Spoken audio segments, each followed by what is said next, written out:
Hey guys, welcome to Hillbilly Talk with Shane Simmons, and this is episode 6, which fills up a hand plus 1. That's great. We're on a roll. Let's keep this thing going, and I appreciate you all that watch, comment, like, subscribe, and all the wonderful things you do to support this channel. So we'll keep it rolling. I've talked about in a couple of my previous videos that we delve into the coal industry a little bit more, and that's what I intend to do today. I've talked about the scrip industry, and I'm going to touch on that a little bit today, but I think it's more important to lay the groundwork for where did the coal boom start, how did it start, how did we end up where we are. So I'm going to start with essentially much of that happened at the turn of the 20th century. And a lot of these places were not so underdeveloped.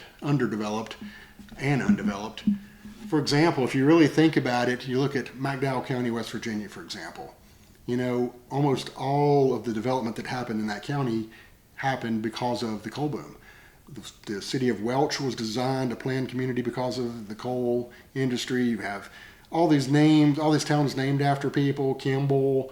You have all this, even like Keystone is named after the Keystone State of Pennsylvania, where most of the investors were from. So you had all these ties to the coal and railroad industries that helped to develop that area.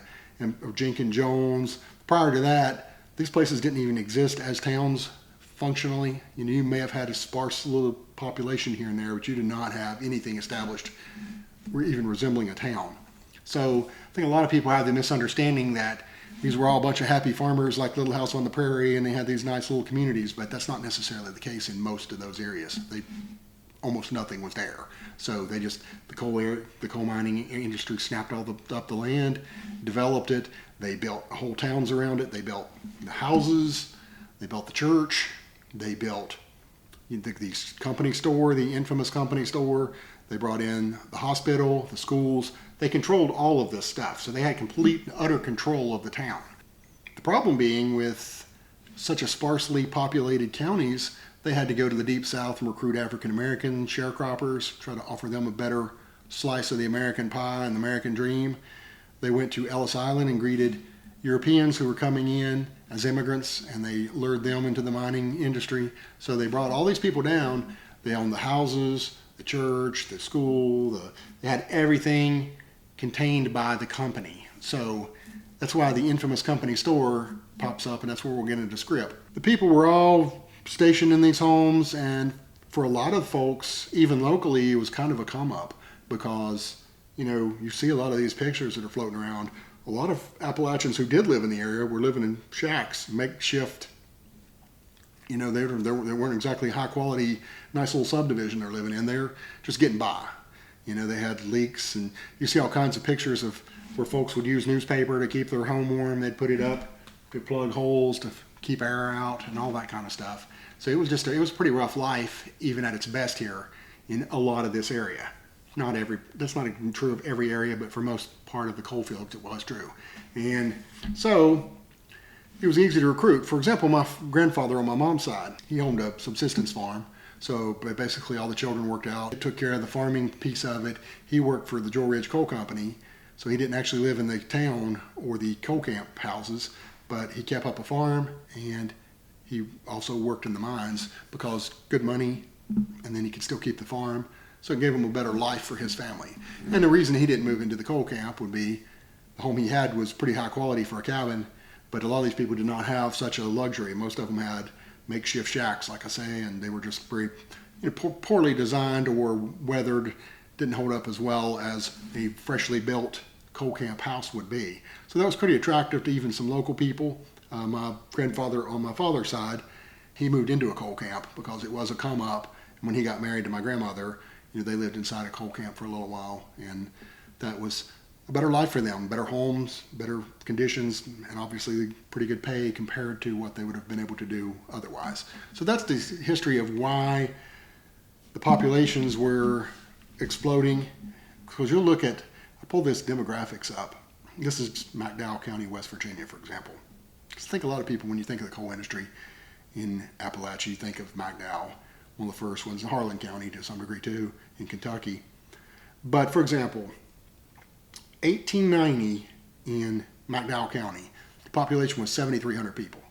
Okay, you get to 1900, it pops up to 18,747. And that was about the late 1890s was when you really started seeing a lot of the coal boom rolling in. From 1900 to 1910, it exploded from 18,000 to 47,000. Then it went to 68,000 by 1920. Then in 1930, it was 90,000. 1940 was 94,000, and in 1950 it hit its peak of 98,000. So coming off the tail of the World War II, where there was a lot of demand for coal, it became more mechanized.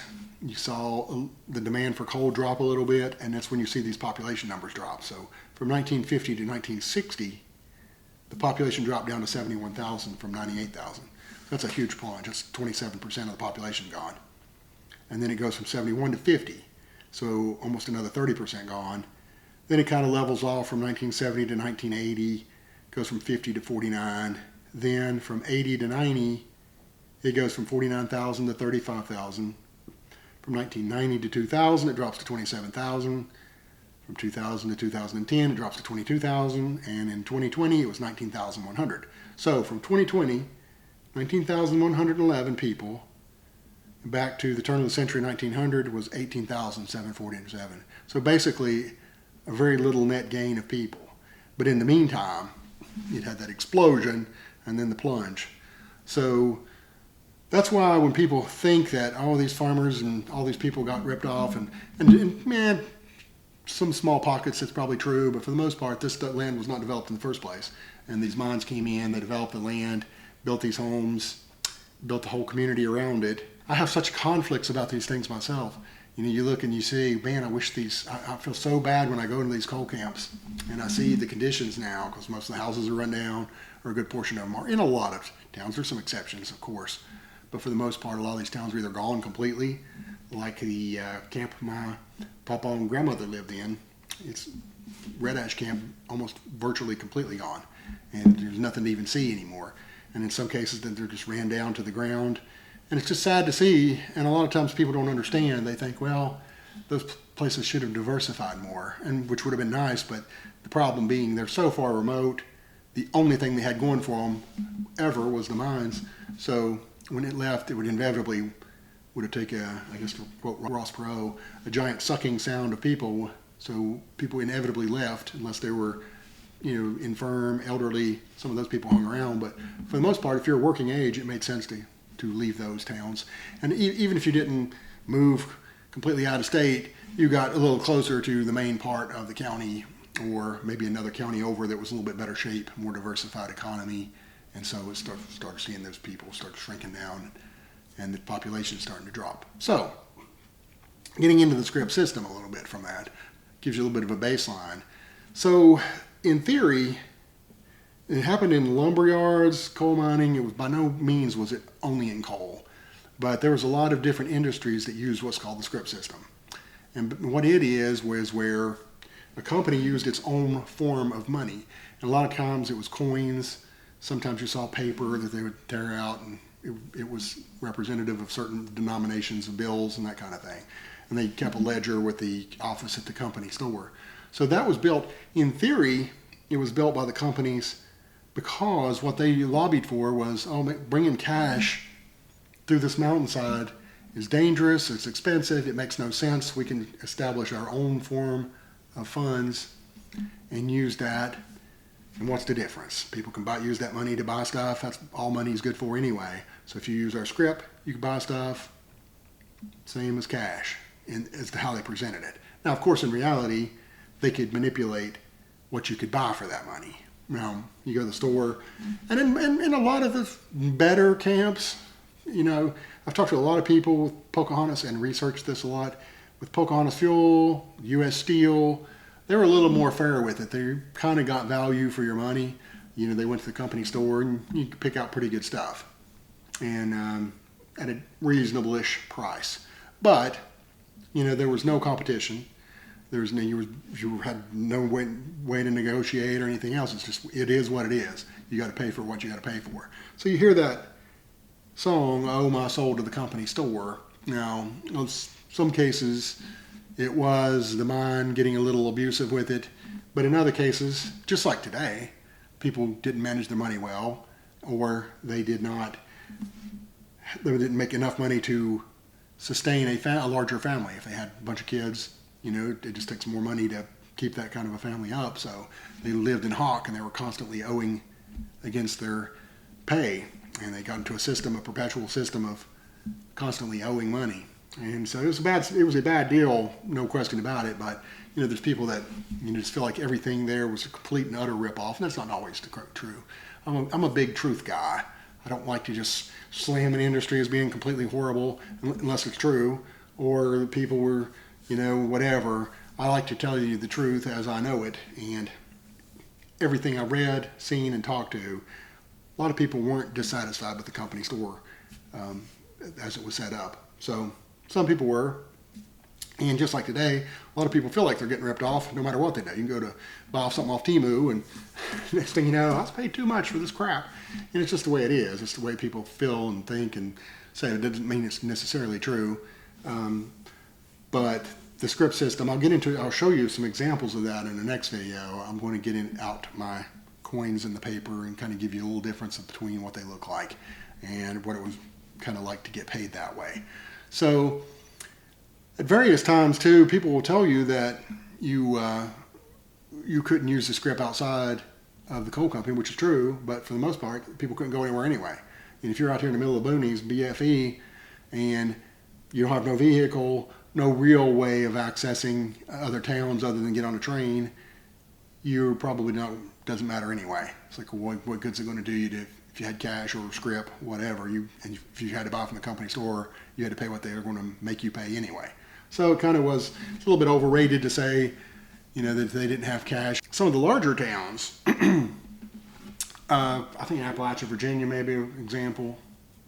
I'm wanting to say that's one. Don't quote me completely on that. But some of them did have competitors that came in. There would be businesses that would come in outside of the company stores because they had enough population.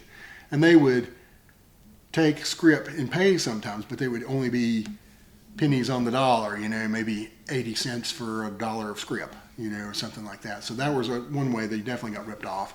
And that was how those stores made money off of coal miners and alcohol places, because a lot of times your company store wouldn't necessarily offer alcohol, so you'd have a liquor store. I still like using that term, but and they would usually use some sort of an exchange on that. But that's basically where we're at with the background of the early days of coal mining. It wasn't, like I said, there wasn't a huge population of people to pull from in the first place. So they had to really attract people with decent pay, wages, or at least the promise of it. Did they keep it always? Absolutely not. But, that was their sales pitch. And they sent good salespeople to recruit folks. And that's it for today. Take a little sip from my Big Ugly Mug Company. When Melody and I made these up, Big Ugly West Virginia is always one of the funniest names around, Big Ugly West Virginia. So what better to have than a big ugly mug? And so we made up a Big Ugly Mug Company. It doesn't really exist, but it should exist. And you can buy your own. You can check the link out for our Teespring account. And we got t-shirts, coffee cups, hats, you name it. We got a little bit of everything with coal-related and Appalachia-related themes to them. So check it out. And this one came so fast. I ordered it, I want to say, last week. And it's already here. T-shirts sometimes a little bit longer, but and by golly, makes your drink taste so good. So get yourself a Big Ugly Mug if you don't already have one. But like me, sadly. Used to be handsome, I think. I don't know. My mom told me I was, but can you really trust them? Anyway, guys, hope you enjoyed this one. We'll see you next time.